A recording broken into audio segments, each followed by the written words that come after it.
bon tey moom ci rond-point laay commencé. comme dëkk bi dafa xat mooy loolu.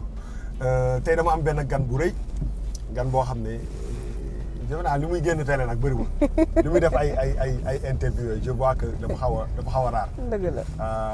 waaw doom joo xam ne nag turu papaam lay wuyoo. ku xam Sénégal xam Ouza Diallo li mu def ci musique Sénégal grand bu am njëriñ boobu ci musique mais aussi même ci wàllum société wàllum politique donc tey ma am plaisir am Adji Ouza maa ne Adji la woon dafa mel ni Adji la woon dañu yokk ci leneen. waaw Adji la woon rek maa ngi fi rek. Bouba yaa ngi ci jàmm. ça va maa ngi lay nuyu di rafetlu trop invitation bi. mais Adji problème bi mooy que man mënuñu def interview ba pare benn kii. benn côté bi gisuma la. parce que gisuma nii gisuma nii xoolal. xam nga nag dama mën a kii nag. waaw mais il faut relax nag émission moom amul caméraman amul dara. kenn du la gisuma nii xoolal. loo fi wax ci oto bi lay yem. kenn du ko dégg. kon jeex na du feeñ fenn. voilà du feeñ fenn waaw na nga def. maa ngi fi rek. waaw donc Adiouza bi fu mu jógee tur bi. Adiouza nag Adji la plus Ouza sama vrai tour Adji Kane la Ouza Diallo donc Adji lañ jël ci sama vrai tour ak Ouza jaxase ko mu doon Adiouza. léegi paa bi wala mère bi kan moo ci trouvé tur bi. ba man maa ko trouvé. yow yaa ko trouvé. bi ma nekkee xale. bi nga nekkee xale très jeune sax. donc avant nga doon commencé way ñu ngi la doon woowee Adiouza. ah non pas du tout. kon yow ban année nga commencé ban âge nga commencé way. man nag bi ma nekkee xale aw ma woon fitu way j'étais très timide. donc mosuma xalaat ne sax kenn mosul xalaat ne dinaa doon chanteuse. donc maa ngi commencé way après bac bi. ma defee bac ba pare. laa commencé doon wéyandoog sama frère Cheikh. waaw di doon dem ay Méridien actuel Méridien. King Fat Palace actuel King Fat ay Novotel daan fa dem di def ay piano bar quoi. donc noonu laa commencé. noonu nga commencé. da nga daan làqatu baa bi. ah waaw dañ daan làqatu. kon moom bëgguloon ngeen way. non man la bëgguloon ma way. Cheikh amul problème. moom depuis ses 15 ans mi ngi doon musique. mais non mais xam nga lu ma jaaxal. paa bi bëri na ay chanteuses. yoo xam ne Sénégal fii. dëgg la si loxoom lañu jaar. dëgg la mais pourquoi moom bëggul yow nga way. te mu mun la former ba nga kii. peut-être dafa gisoon ne showbiz bi dafa metti ci jigéen. waaw moo taxoon bëgguloon ma dugg ci noonu rek laa ko mën a jàppee quoi. mais là fi mu ne regretté wu ko de. waaw là moom moo ci gën a sonn sama carrière. mais est-ce que sa papa moo gën a sonn sa carrière. ah si daf ci sonn sama papa ni mu sonnee sama carrière est-ce que dinaa gisati kuy sonnee noonu sama carrière. mais sa yaay itam sonn na ci de. waaw mère sonn na ci. waaw mère bi sonn na ci de. mais père ni mu ciy investir xam nga mère dama soree ak moom léegi moom mi ngi Paris. waaw elle est loin léegi. donc père ni mu ciy investir je pense que kenn du ko ci investir. ah d'accord mais yow tu es basé en France wala au Sénégal. non actuellement maa ngi Sénégal. da nga ñibbisi. waaw ñibbisi naa depuis 2013 ans. mais tu fais toujours des activités. waaw bien sûr maa ngi def aller retour yi waay. léegi pourquoi nga décidé ñibbisi Sénégal. pourtant que sa carrière bi ngay commencé sa carrière quand même. tu étais en France mais tu étais bien présente ici. bien sûr xam nga nag loolu yëpp tolluwaay la. dem naa à un moment donné ma gis ne. en France voilà li ma Sénégal mën a apporter France mënatuma ko apporter sur tous les plans donc ma réaliste rek ma ne naa ñibbi dellu si Sénégal parce que am naa fi place quand même mën naa ñëw xeex am fi place loolu tax ma ñibbi si quoi parce que je me retrouvais plus en France je me voyais pas nekk di dem préfecture topp rang bi di rang pour ay këyit te nga xam ne Sénégal am naa fi wàll am naa fi lu ma fi war a def ma ñibbisi quand même. exactement et puis boo bëggee sax quand même damay wax tout le temps que ni quand tu as une base locale si dafay gën a yomb pour sax liggéey sur l'international parce que base boobu moom moo lay permettre c'est important billet d'avion yi ñoo métti woon quoi ak aller retour mais quand même jàng nga fa lu bëri oui jàng nga fa lu bëri fa la formé woo quand même pour dire vrai. fa nga formé woo avec ton frère waaw ton frère il est toujours là-bas. waaw moom il est toujours ak ñoom Samba Lawbe fa la formé woo benn cabaret bu ñuy wax les 3 mai. mais daan naa fa dem. daan nga fa dem. oui dans le 5e nii. waaw Saint-Michel.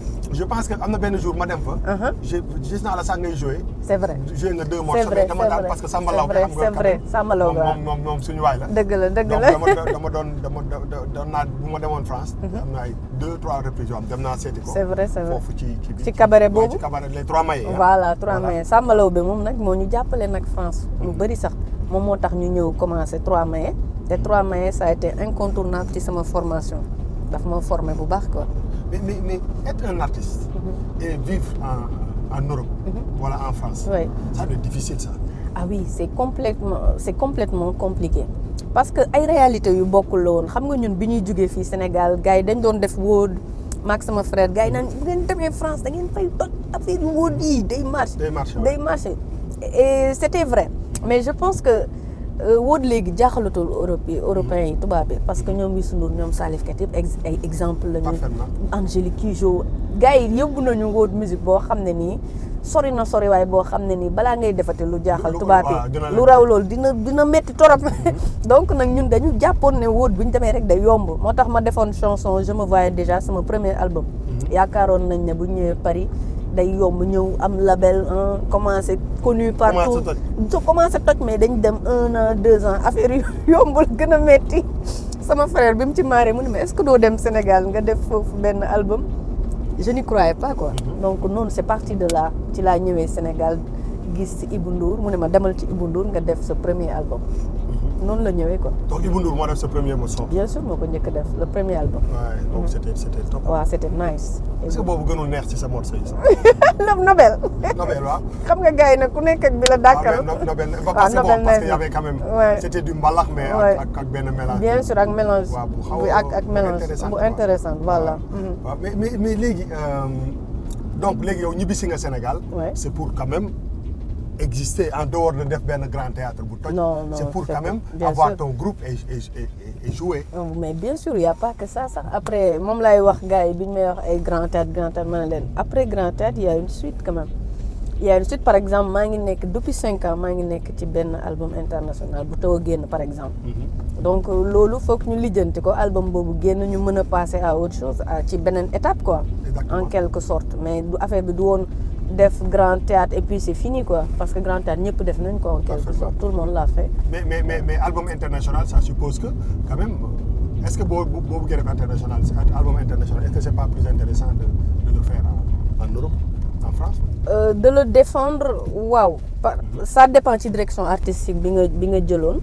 mais man direction artistique bi ma jël. Afrique am na ci solo am na ci wàll bu baax sax. donc Afrique am na ci wàll donc je vise bu ma nee international je pense pas à l'Europe carrément mais je pense à l'Afrique yeneen pays yi nga xam ne war nañ fa mën a dem war nañ fa mën a yegg loolu moom sama obsession la te maa ngi ciy liggéey bu baax sama obsession la way mais lan nga xalaat si man li nga xam ne constat la quoi moom mooy aujourd'hui ok on parle de carrière internationale on parle d'album international et est-ce que suñu musique bi nga xam ne moom moo war a dem sur l'international. suñu mbalax mi waaw bu dee mbalax lañ ko mën tuddee. waaw est-ce que existé na parce que pourquoi je le dis mooy. dama gis que ni y a beaucoup d'artistes qui se versent sur tout ce qui marche actuellement. dans le monde. et est-ce que loolu aussi du ñu rey quoi du tax du ñu wàññi suñu doole quoi voilà du tax du ñu mës a retrouver notre propre musique même su fekkee ni notre mbalax là peut-être sur le plan international dañ ko war a revoir pour que ça soit beaucoup plus simple et plus accessible mais par exemple xam nga des fois dañu naan damay génne carrière album international mais aujourd'hui fi àddina toll pour man album international lu bëri existé tout pourquoi je le dis mooy aujourd'hui tu peux sortir un son et que ce son-là soit disponible sur YouTube wala sur iTunes. YouTube dafa am doole c'est international. est-ce que carrière internationale existait na parce que foo munti nekk rek les gens ont accès à ta musique quoi parce que des fois artistes yi dañuy wax que ni damay def album international et loolu ñu bëri dañuy foog ni bu ñu déggee artiste bi wax loolu rek mooy que pare na yegg na c'est vrai tamit il faut nga c'est bien nga souligner loolu parce que lu am solo nga wax nii parce que album international man bu may wax par exemple album international aller défendre ça sur scène moo tax may wax laay gën a xalaat parce que tey boo gisee ne tey ay Nigériens dañuy ñëw Sénégal di jouer Ivoiriens dañuy ñëw Sénégal di jouer mais pourquoi ñun waruñu fa mën a dem ñu ñuy xaar comme ni ñu leen di xaaree fii def ay concerts yu mag foofu moo tax su may wax album international man je vois dans cette direction mais j'ai plus le complexe ay damay def album pour les Français wala damay def pour lu neex Français yi entre guillemets defar ba nga xam ne yow da ngay sa musique dootul amati identité parce que yaa ngi ak ay directeurs artistiques européens yu lay naan pour mu marcher en Europe nii nga war a jouer nii nga war a tëggee nii nga war a defee donc yooyu yëpp liggéey naa ci ak ay gars am naa ci expérience xam naa ne sa identité daal day des lu bëri donc artiste lépp looy def war nga fexe ba sa identité nekk fi ba nga xam ku ko dégg xam ne lii ça vient du Sénégal. mais man xam nga. en tant que acteur. oui entre guillemets beaucoup plus ex-acteur de la musique. yaa ngi ci biir maa ngi ci woon beaucoup plus en tout cas mais man honnêtement. dama xaw a yërëm artistes yu sénégalais. c'est vrai. waaw pourquoi je le dis. moom mooy damay toog di xaal ma naan mais nan lañ ci mën a génne. c'est vrai c'est-à-dire que nan nga mën a nekkee tey jii benn Adiouza. ñëpp di la dégg fu nekk. c'est vrai sa clip macha allah di jàll fu nekk. est-ce que en retour. yaa ngi gagné. à la limite tuuti sax loo xam ne permettre na la ngay mën a dund. normalement aisément sans sans nga ñaan nit. saa nga way nit. waaw quand même. c'est-à-dire que est-ce que la musique en réalité aujourd'hui un artiste sénégalais peut se permettre di jouer musique. et di ci tedd ni mu ci war a tedde est-ce que loolu c'est pas révolu est-ce que loolu dépassé wuñ ko parce que dans un pays boo xam ne. un artiste ne peut pas vendre 500. c'est grave album. ça devient grave. quand tu vends un album. bu dee da nga génne Adiouza génn dem studio. génne 6 titres wala 12 titres. def ko ci benn CD. di ko jaayee 1000 francs. mënuñ ciy jaay 500. dëgg la 500 multiplié par 1000 francs. égale 500 000. billaay 500 000 laa wax de. comment on peut vivre avec ça. comment on peut survivre à la limite. moo tax tu vois que les artistes surtout ñun les mbalaxmaan. waaw. am nañu ay feem yu bëri à leur poche plusieurs arcs ci seeni poche da ngay gis ne da ngay def ay soirée nga tuddee ko ay marraine wala nga wëy ñit donc ñi ngay wëy noonu ñoom ñoo lay mën a dimbali ba nga ci génn ba nga mën ci génn actuellement musique bi fa la ñu gën a toll mais aussi y a YouTube aussi dalay fay aussi y a aussi les droits d'auteur man maa ngi SACEM en même temps SODAV dañuy fay aussi bu sa musique di jàll ci chaîne africaine moo tax mu doon obsession ci man du pour juste xaalisu SACEM mais quand même obsession la ci man ci jàll ay chaîne ivoirienne yi wala chaîne nigérienne yi maa ngi ciy job bu baax parce que ça nourrit plus son homme quand même la musique au Sénégal il faut le dire il faut que ñu reconnaître artistes yi sonn nañ non dafa dee complètement parce que man damay fàttaliku des moments yoo xam ne les artistes ils vendaient 100 000 exemplaires. c'est vrai mais jógee ci 100 000 dem ci 500. te boo jaayee 500 da ngay nganul 500 donc on est dans un pays boo xam ne bu difficile. sans compter nit ñi xamuñu ñaata ngay dépenser pour un album. moom lay wax ni ñu dañuy toog suñu kër yi rek naan. neex na mais ça. parce que léegi damay gis que ni même bu dee soirée. oui ci benn. café bu ndaw sax gars yi ni nga ko tuddee 50 000 personnes. mais on n'a pas le choix. après ma ne dama naan sama xel. mais léegi finalement en fait artistes yi. billaay ñi ngi posé ay actes yoo xam ne malgré ñoom la sax. à la limite parce que bu ñu ko sañoon. c'est vrai boo tëggee. billaay nit ñi ñëw jënd seen billet. nga mun ci dundal sa njaboot. xam nga mais boo demee ba nga xam ne. tout ça n'existe pas. alors que les gens ils consomment toujours ta musique. ils consomment. xam nga dafa am ñaari paradoxe yu grave mooy. nit ñi mën nañ ne seen musique intéressé wu oui mais dañuy consommer sa musique consommer sa musique te doo ci am dara. te loo ci xamul Sénégal lépp luñ fiy def rek musique mi ngi ci biir da nga leen di gis ay exposé sax. da nga yaa la musique elle est partout. mais pourquoi ñun artistes on n'arrive pas à vivre de notre art loolooy problème mais la musique elle est partout présente au Sénégal. lépp lu am rek organisation bu mag la musique est dedans. non il faut que gars yi xool léegi. dafa mel ni paa bi da nga ko kii de da nga ko yóbbu retraite. non yóbbu ma ko moom moo bañ man kenn mënul la expliquer loolu. personne ne peut t'expliquer. Grand Ouza pourquoi. jékki-jékki bañ ñëw jël micro. mais est-ce que du yow yaa ko kii. non pourtant du man de. yaa ko yóbbu retraite. man sama rêve c'était de faire des featuring avec mon père faire revivre sa carrière. mais moom dafa jékki-jékki rek. mu yóbbu boppam retraite quoi. moom dafa bàyyi musique. xanaa da nga bàyyi musique. je ne sais pas laajte ko ba xam. non mais sa papa la war nga xam. non bàyyiwul nag. bàyyiwul de. parce que su may def ay soirée yu amul télé nii day ñëw quand même. day ñëw day jouer waaw.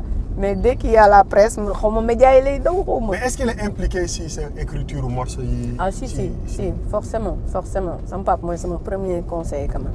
mooy sama premier conseil mais récemment moom actuellement je suis plus vers les jeunes ñooy bind son yi et tout. Ouais, la vois, musique quoi. urbaine quoi ñi Urbaine, nekk quoi. ci musique urbaine waaw ñoom laay confier samay textes actuellement.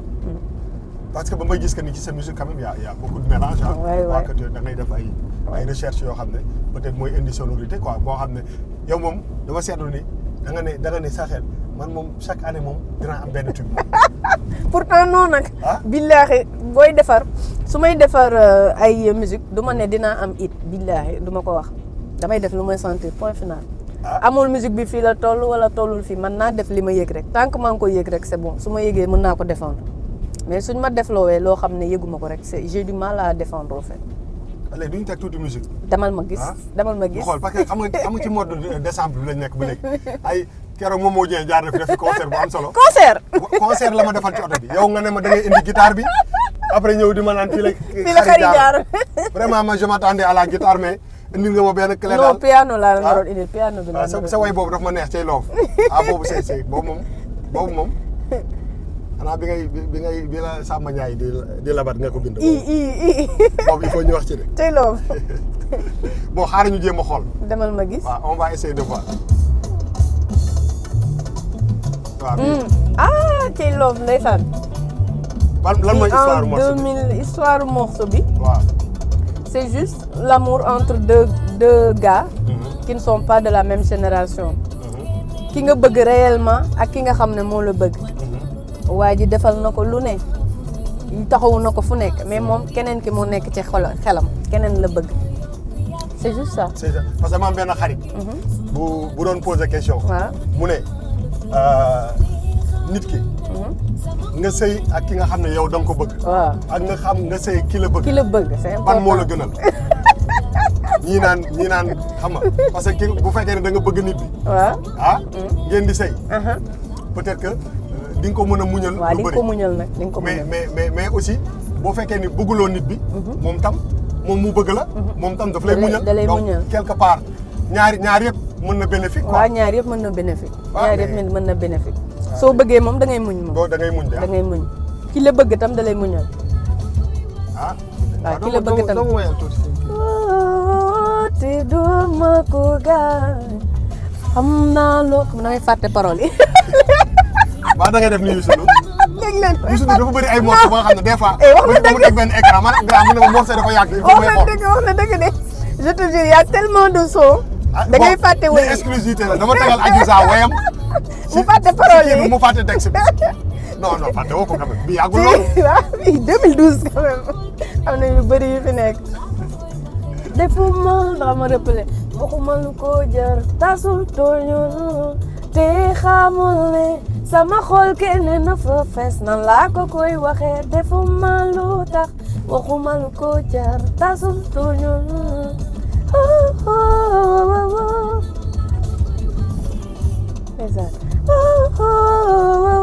te duma ko gaañ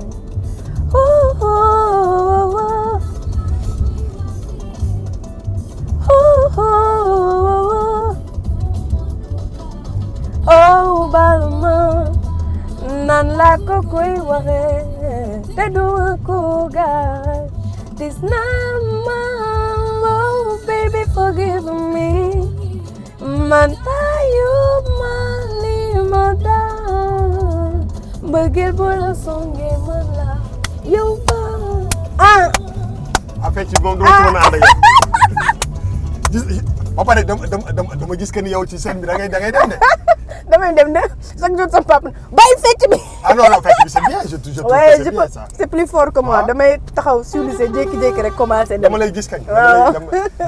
non c'est une belle chanson. am na beneen aussi bu que j'aime bien. ban ci. parce que boobu pour man c'est original. yow Bouba Ndour da nga xam sama répertoire. bañ a xam sa répertoire xam sama mbalax sama mbalax xam naa ko. kon xam nga. ma tegal la ko bii nii. bii j'aime bien parce que bon. pour man mélange bi quoi. pour man morceau bi. après morceau bi il fallait aller plus loin. parce que tu avais trouvé un mélange boo xam ne. peut-être boo voilà boo gënee dem. mën nga ñu indil sax benn sonorité wala benn sonorité bu en tout bees cas, pourtant façon tu as genre raison de musique. tu as raison de Pour man il fallait pousser beaucoup plus franchement. ñu teral ñu Ouais. ñu daal di reetaan xam ne wéetuñu jàmm ji am Sénégal moo nekk bàyyi yaa teranga Sénégal la ñu ngénte bàyyi yaa Sénégal teral na gan teral na buur teral na badoola Ouais. Sénégambia nañ sambala waa Afrika maam yàlla wàcce musique mooy sunu métier seexluwul morceau bu ma neex la nag Non, waaw, moi j'aime bien. ak sunu cosaan ndeke seen cosaan mooy lii fa maam yóbbu woon Trop fort. king waaw waaw king Sénégambia waa Afrika samba Et puis je vois que léegi samba ouais, tous nos grands chanteurs là quand même relève bi c'est assuré ah grand yëpp seen doom yi vraiment ñu si gën a bëri. waaw ñu ngi def ay kii c'est ñu bien. ngi ci de Ah, je trouve gars que yi seen doom yaa ngi ci daal et puis il y a ta sœur qui chante aussi. non? oui j'ai une petite sœur qui chante Jarita Jarita ah. ouais moom elle fait fait du mbalax gospel aussi. oui Ah bon? ñoo ngi koy préparé benn mbalax sax fa mu dugg ci réalité Sénégal yi waaw moom elle est en France wala ici. waaw moom elle est en France Moom France la nekk. moom basé France la basé Ton frère aussi est toujours basé en France. waaw moom fa la basé wu Cheikh non j'aime bien bii nii. Samba non c'est vrai que li nga wax nag dëgg la mélange bi waaw. c'était intéressant Intéressant. c'était vraiment intéressant Peut-être que da nga ko peut-être je pense que da nga ko teel a quitté mais il faut. xam nga sama frère mooy waaw, direction waaw. artiste bi Cheikh la mais nekk Bouba Ndour nee na. wax ko mu dégg waaye Cheikh affaire bi waroon nga gën a pousse il faut repartir si loolu parce que en fait en réalité pour man. musique yi. et je parle par expérience. Ouais. musique yi. il faut ñuy am benn métissage. C'est vrai. moom moo ñuy indi si benn couleur musique bu bees. dëgg la am na des fois ñu bëri dañ ma naan mais grand bi nga nekkee ci affaire yi en tout cas man je cherche toujours. si à faire des. ça c'est vrai voilà moo tax damay dégg nañ ko de ba tey jii nii dégg nañ ko damay dégg ay affaires yoo xam ne Dëgg dama la. naan am na loo xam ne man gisoon naa ko il y a 20 ans wala 15 ans. ak yàgg est-ce que xam naa li ngay wax gars yi xam naa bu baax li ngay wax gars yi léegi nag dégg naa ko bu yàgg man en fait am na ñu naan kii ba pare loolu dafa xew. léegi nag grand Dafa xew léegi. Youssou Ndour naan lan saabu day fóot boppam. mais tu as raison ah. parce que soo ko waxul ñenn ñi duñ ko xam waaw, mais man xam naa fi ngay wax te gars yi xam nañ naa li li may ngay wax xam Gars yi. dégg naa li ngay wax gars yi mais soo ko waxul duñ ko boo xam leen demee ci année 2000 léegi yooyu. soo ko waxul duñ ko xam am ne na affaire yu bëri yu génn tey jii nii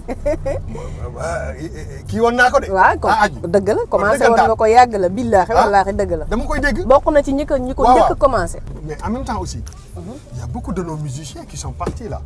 waaw ouais Mais vous n'avez pas de problème pour trouver un musicien au Sénégal? si Mais loolu instrumentiste yi moom waaw. c'est le problème actuellement au Sénégal pour dire la vérité La vérité. oh my God Donc il faut ñu jóg si. c'est un problème Parce- li tax musiciens yi di daw nii foog ñu trouver Il déjà faut ñu trouver solution. waaw solution Parce que xam nga aujourd'hui pour man développement dëkk même bu ñuy wax ay émergence et tout ça. dëgg la culture daf ci bokk. daf ci ku ne bokk culture ne musique daf ci bokk aussi ci la bokk. ci la bokk léegi te man pour man il faut que ñu quand même ñu sécuriser. avenir u musique sénégalaise. quand même il faut que suñu musiciens yi nga xam ne ñoom la ñu am. ñu war a liggéey. bu dee ñëpp dañu daw. artistes yi damay gis que ni vous vous retrouvez à utiliser.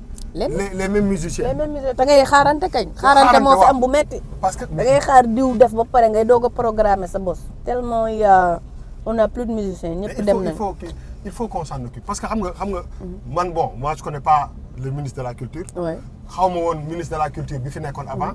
xaw ma bi fi nekkoon avant li ma xam daal ba xam ko. moom mooy que dafa am ay loo xam ne patrimoine dëgg dañ koy sauvegarder. te noo koy sauvegarder da ngay xool compartiment yëpp. ci société bi li koy doxal. Ouais. nga sécuriser yenn yi. soo defee constat. que ni par exemple on est dans un pays boo xam ne. là par exemple on a plus de musiciens. il faut créer des écoles de musique. il faut inciter ñi nga xam ne bëgg loolu seen passion la ñu def ko parce que loolu dafa bokk ci li nga xam ne ëllëg mooy tax suñu musique bi survivre. c'est important. donc aujourd'hui pour man c'est un cri de cœur.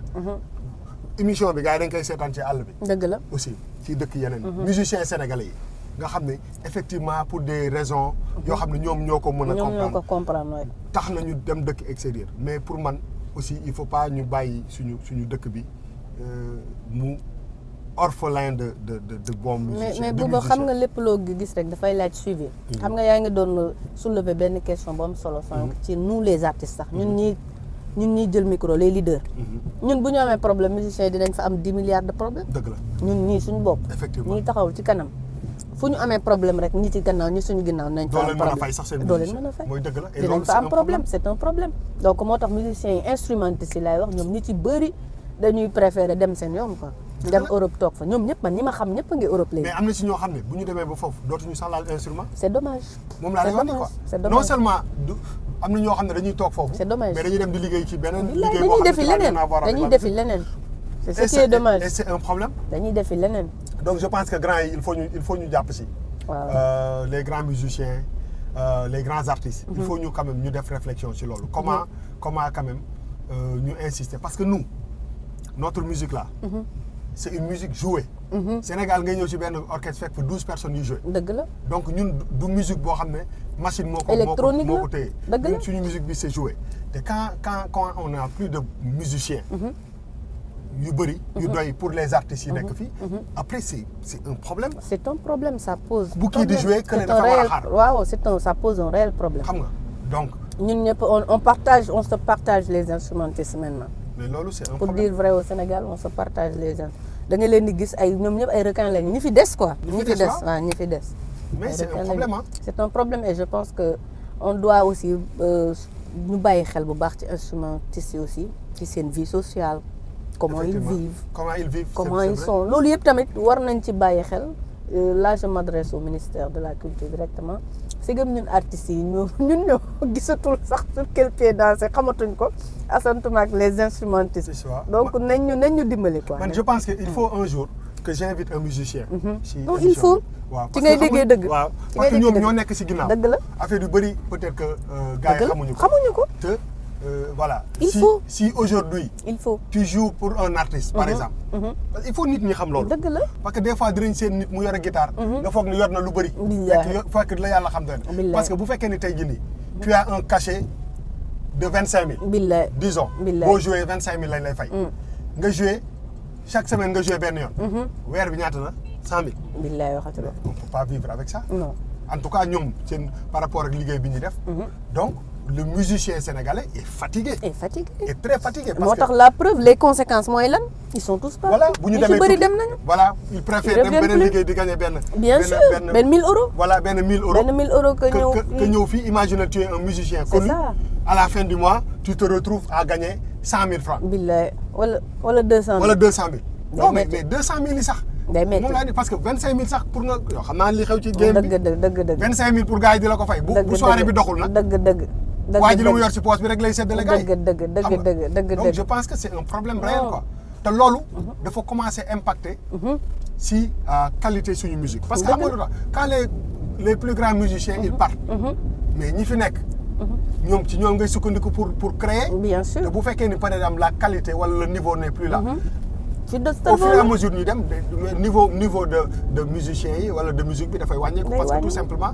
on a plus de très très bons musiciens yu bëri au Sénégal ñu si gën a bëri dem nañu France wala dem nañu États-Unis wala fenn te bu ñu xasee ba dem ba foofu ñu si gën a bëri moom mooy loolu quoi duñu dellu si quoi duñu dellu si te avec juste raison duñu dellu si doo nekk foofu tu t'en sors bien ngay nekk fii di galérer quand même non doy na waar quand même c'est une situation critique boo xam ne musique bi dafa am problème temps yi actuellement nous sommes la musique rencontre d'énormes difficultés te franchement war nañ toog ñu xool lan mooy difficulté yi man je pense loolu la ñu war a def nañ déglu bokk artistes yi ñu wax bokk. voilà ñu nañ def benn je ne sais pas man benn ndaje bu mag ñu déglu ñu wax musiciens yi instrumentistes yi wax fii ñun woykat yi ñu wax fii ñeneen ñi wax fee ingénieurs yi wax fii ku ne wax sa problème ci sa secteur bu ko defee ñu jéem a trouver ay solutions mais nii bu ñu toogee ñoom dong ci kaw mënuñu xam ñun réellement lan la ñuy dund parce que mën nga nekk ministre sax nga gis.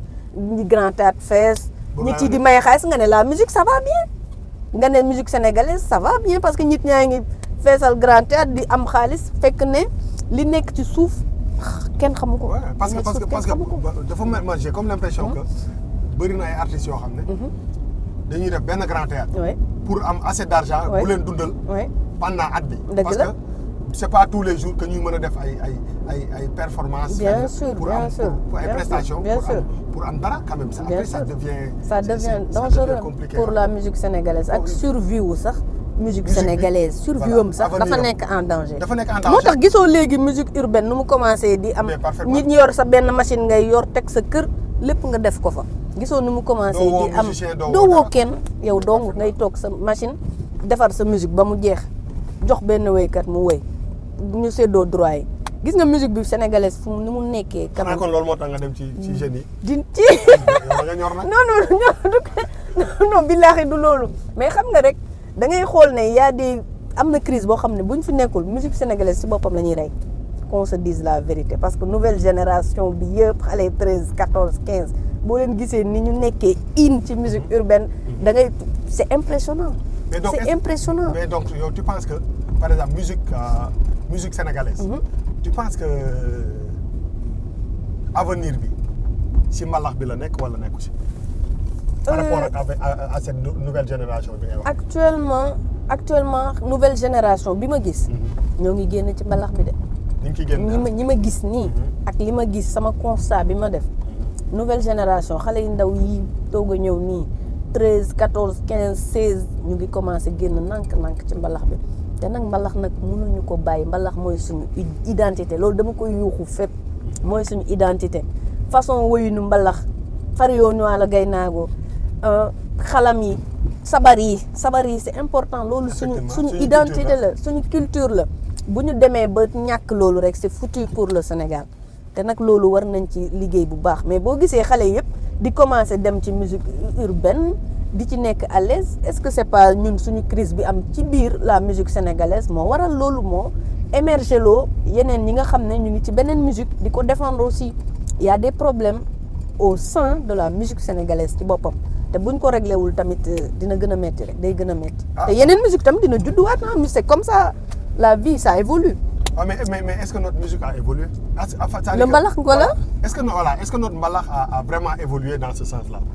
Pour garder ce truc. Parce que pourquoi je le dis, mais dafa bëri ay artistes yoo xam ne léegi. mbalax bi dañ ko commencé relever au deuxième plan. mais bien sûr bu ñu génnee benn morceau fii génne benn morceau. Nigériens yi moom ñu ngi bëgg rek. ñu ngi bëgg a dajji. Nigériens yi dem nañu ba américains yi seen bopp dañuy def. du nigérien comme donc ñun finalement. On se retrouve plus à faire comme ñoom. Ouais. moitié métis quoi métis. Voilà métis métissé. mais loolu wax naa ko keroog. oui ma invité woon. ma ne ko bon après léegi finalement. Adiouza est en France. Elle fait son live là après. Elle a une carrière au Sénégal. mais il faut que les artistes aussi ngeen mën a identifier fan la seen public nekk ak lan la seen public bëgg. parce que bu dee par exemple ce qui se passe au Nigeria ne se passe pas au Sénégal. non pas du tout. xam nga nag man quand même bokk naa ci artistes yoo xam ne dañuy gëstu bu baax sama public bi ngay wax noonu. xam naa bu baax ñan ñoo may gën a déglu Sénégal ci sama analytique ko YouTube bu laa ko découvrir. donc gis naa ne man ñi may gën a déglu ça commence à partir de 18 ans ba 40 ans. fa la sama public nekk carrément donc ce n'est même pas les 13 14 15 yi nga xam ne actuellement ñoom ñoo nekk ci internet bi fees del ci internet bi mais c'est à partir de 18 ans. speak yi fa lay nekk donc analyser naa loolu léegi nag en fonction de ça moo tax léegi damay xool samay thèmes comment je vais développer ça. mais est-ce que aussi c'est pas bien aussi d'essayer nga xëcc. de capter les 13 14. bon 13 14. c'est vrai que mais les 13 14. yomb na de. mais 13 14 balaa nga xam ñun ñëpp boo amee doom yi am âge boobu. waaw daju la. waaw bu sonn boo dugalee si oto bi tegal leen. daju la boo teg daju 13 14. booy teg daju booy teg leen mbalax wax xamal wéy yëpp la ñu xam nag. effectivement daju yëpp la ñu xam 13 14 15 yi ma lay wax. mais c'est vrai donc dama leen di seetlu dama leen bàyyi xel mooy nga dem ci école yi boo tegee way daju Sénégal tamit am na artistes yoo xam ne ñu ngi foofu aussi.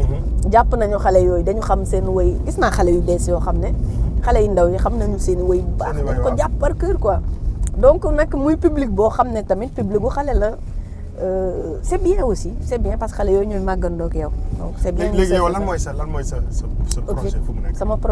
sama projet actuellement comme ni ma la ko waxee rek benn obsession laa am sama life mooy Nigériens yi bëgg dem bàyyi ñu fi ñii ñu nekk à la traîne daf ma metti au plus profond de moi. ñoom nga bëgg a xeexal. non man dong mënuma xeex bi. Nigériens yi neex ñu xeexal. ak Ghanéens yi Nigériens yi nga xam ne dem nañu ba américains yi léegi dañuy ils font du Nigérien ci nga xamee ne gars yi yegg nañu quoi. yegg nañu. du yombee noonu non du yombee noonu mais quand même on va essayer de bosser dans ce sens def ay featuring aussi. jéem a am ay featuring. mais vous les artistes sénégalais def ay featuring. sénégalais yi. yéen doo leen featuring lu bëri de. pourquoi seetlu nga loolu. mais lan moo tax. Je ne sais pas. déet xam nga ça moom j'ai pas la réponse. est-ce que c'est pas parce que c'est pas assez huilé quoi. suñu relation yi. non xam nga relation c'est non nit ñi mën nañuy ànd. mën nañu gisante seekante jàmm waxante lu baax. mais dama ne la pour fructifier un peu seen ay relation yu baax mu baax. mooy que ngeen wane ko ci li ngeen di liggéey. mais c'est important. mais pourquoi nos artistes ne font pas assez de featuring. en tout cas Sénégal concurrence bi daa métti de. Sénégal rek. concurrence bi daa métti je pense pas que artistes yi nekk nañ ci état d'esprit wu featuring. waaw léegi surtout ñi nga bokkal ci ñi nga bokkal. génération mais léegi donc yéen génération bu bees bi nii. ku bu leen bëggoon boole.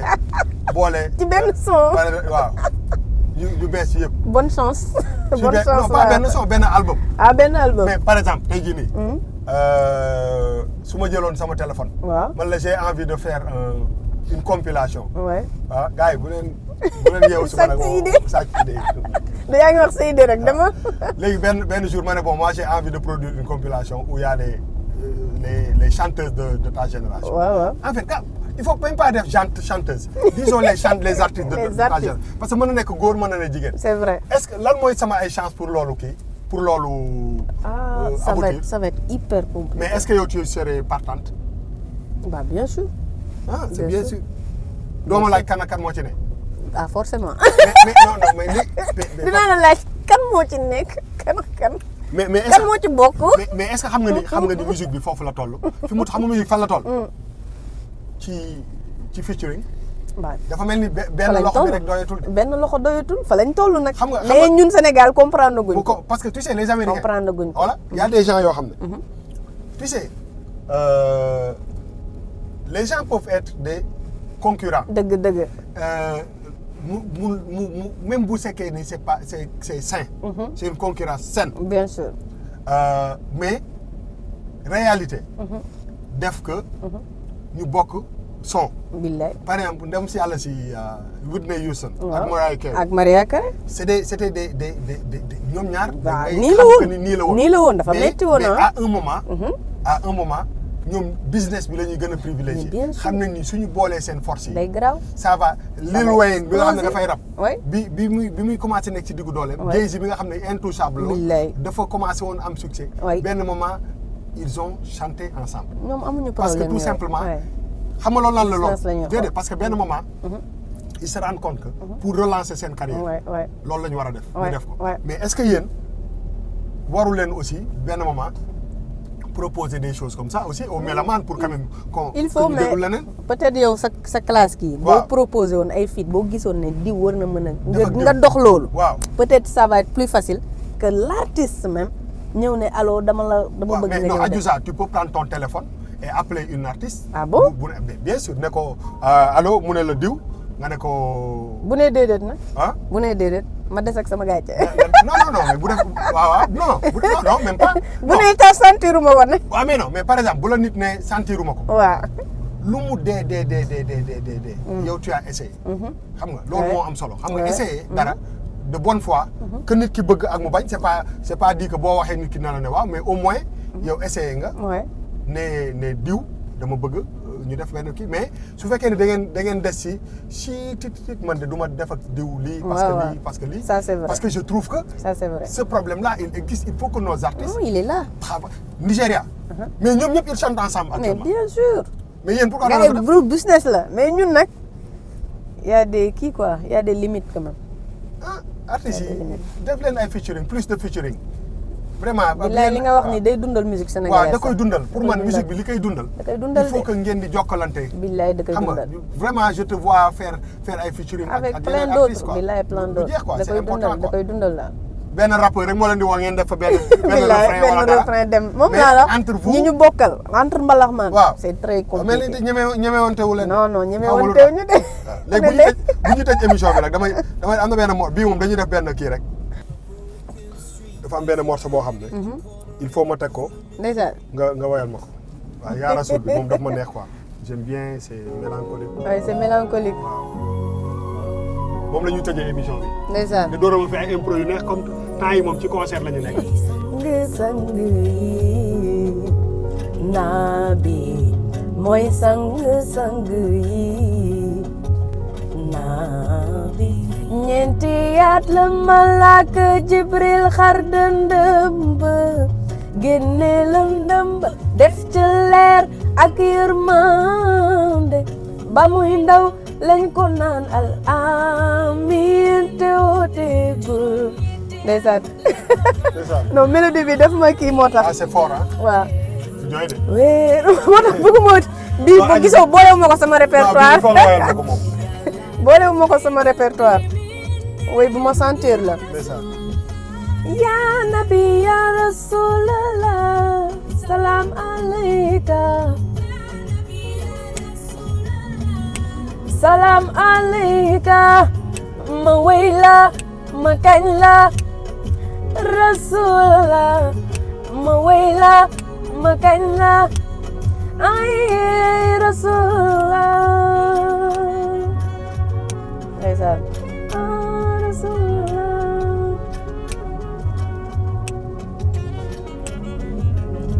raaru xira fala yàlla yabal Jibril mu ne ko iqra nabi tit ba bir Xurayshi nan zamiluni Khadija sangub ma zamiluni Khadija sangub ma mu daldi muuri karawam la nabi gis de mat keneen ku dul Jibril yéeféer yaa ngi koy fexal ci la gàddaay Makka jëm Medina Omar toj tax yee nodduloo Bilal ba muy ndaw lañ ko naan al amin te wut Baxaw moo bind parole yi. Baxaw ah mais il est trop fort Baxaw. te wut mais ku ñu war a gërëm la. waaw vraiment il fait un super boulot yaa ngi jàppale gars yi bu baax macha allah. waaw macha allah waaw waaw Adji ana Moussa. mi ngi fi.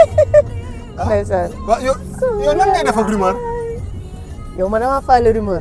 damaa faale rumeur man. lay la. faale wu ma rumeur de. gars yi dañuy wax rek de ah. yii gars yi kay ne leen di bàyyi ñuy wax rek. ah doy na waar daal. ndeysaan. ne leen di bàyyi ñuy wax rek. yàlla na yàlla lafal cat. amiin amiin allahumma amiin. yow moom. quand même nag man sama wax quand même bëriwul. waaw moo tax du ma tontu mbokk ay. waaw bul tontu day metti day metti. non moom bu fekkee lu ñu la wax nga tontu. dëgg. day metti. yow kay yaa jël choix wu feeñ nekk ci kanam ba ngay bàyyi rek da ngay jël rek da ngay jël am na benn c'est vrai que am na benn choix boo xam ne ñi toog seen kër yi dëgg la defuñu dara génnuñu télé génnuñu rajo billaay kenn bu ñu defee it seen biir kër la yem billaay ñun moom bu ñu defee bu ñu deful yëpp boo defee yëpp yaa ngi ci mbedd yàlla waaw mais bon c'est la nga doon débat mais ñun ñoo ko choisir da ngay assumer rek da ngay assumer rek en tout cas merci Adji merci Bouba émission bi merci émission bi dañ ko bëggoon def ci c'est vrai avant grand théâtre c'est vrai mais léegi doo ci profiter pour tëj nga wax ak parce que grand théâtre moom rajaxe nga grand théâtre mais dama bëgg nga wax ak gars yi pour tëj émission waaw am na nag ñu ma war a gërëm tam remercier bëggoon naa remercier la première dame moom jàpp na ci jàpp na ci c'est sûr waaw kii bi ñëw na ñaata la première dame jox bàyyi noonu rek waa Adji ñaata nga kii ñaata nga non Bouba looy laaj ci loolu bu ko laaj waa première dame ñëw na ak kan waa di remercier ministre de la culture tamit ñëw na waaw mais ministère de la culture dañ nay dañ joxe lu bëri man daal moom Mariam Salar macha allah parce que Mariam Salah toj na fi moom. parce que xam nga Mariam Salah. waaw yow yaa tax man ma xam ko. Déedéet kay ak Gayel Samb. Gayel tamit. Gayel moom sama xarit la sax. ah xam nga Gayel. ah oui bien sûr Gayel xam naa ko Gayel moom it sama nit ku baax la. mais ñëw nañ de. ah waaw Gayel moom. aji Gayel ci nii wala ci naan. oto bu bees bi ma la gis kay xanaa ci Grand Théâtre bi la jëlee. waaw gërëmal gars yi. Gayel di remercier Omar Wade amoo ñoom Mbaye Ndiaye amoo kat waa Guédiawaye fans club yëpp yi déplacé wu. Yaraax Ndayane ils sont venus de partout Thiès Saint-Louis bàyyiwuma kenn je remercie tout le monde. maa ngi remercier ñëpp. marraines yi ñu jotul sax tudd ci soirée bi ñu ngi waajal benn raxas pour inviter leen. fan la raxas bi ci soirée bi ñu ngi koy waajal. ñu ngi koy xool waajal. waaw benn raxas la ñu bëgg def pour marraines yi ñu jotul tudd ci soirée bi parce que temps yi may ñu ko. mais là maa ngi gërëm ñëpp. yaa ngi gërëm mais tu as quand même un groupe hein. ah oui bien sûr. da ngay commencer di def ci mais soirée. bien sûr je pense c'est une bonne chose. bien sûr dañuy commencer soirée. du yàggati ah. waaw du yàgg amatul jékki-jékki ñu ne ana Adji Sarr. dem na Paris dem na Paris. billahi loolu la ma ñëpp di wax. Adji Sarr Dakar la dëkk wala Paris. loolu la ma ñëpp di wax. bàyyil Paris bi wàññil Paris bi del toog. en tout cas merci. nuyul ñu grand mais grand. waxal ak moom nii waxal ak grand moom. man la sa boy Bouba Ndour. grand dama la bëgg a invité tour avec yow li ñu war a wax moo bëri nga wax ñu ci retraite anticipée bi est-ce que Adji Sarr moo la yóbbu retraite wala dafa am yooyu préparé nëbbu ko ci. est-ce que nekkul day préparé ay affaire mi ngi préparé nag de. maa ngi leen koy wax nag mi ngi préparé. non yëgal naa ko yëpp mi ngi préparé benn affaire boo xam ne. du ma wax sax. am na yu mu fi bind de yoo xam ne ba léegi mi ngi fi des. grand Ouza man la sa boy sa petit frère mi ngi may woowee Bouba Ndour maa lay xaar tour avec Adji merci. merci beaucoup et à bientôt. merci beaucoup yàlla na la yàlla lafal cat. wéroon baat bi amiin vraiment ñafeel rek yàlla dina baax. incha allah kenn moomu ko. kenn moomu ko on a quand même benn génération. bu nekk fii di def liggéey bu am solo. dëgg la merci ma chérie. kontaan naa bisous bisous dina ko dégg. maa ngi xaar reer bi ngeen ma war a invité nag ba léegi reer ak ñëwagul bisous. ok ciao ciao. ciao ciao.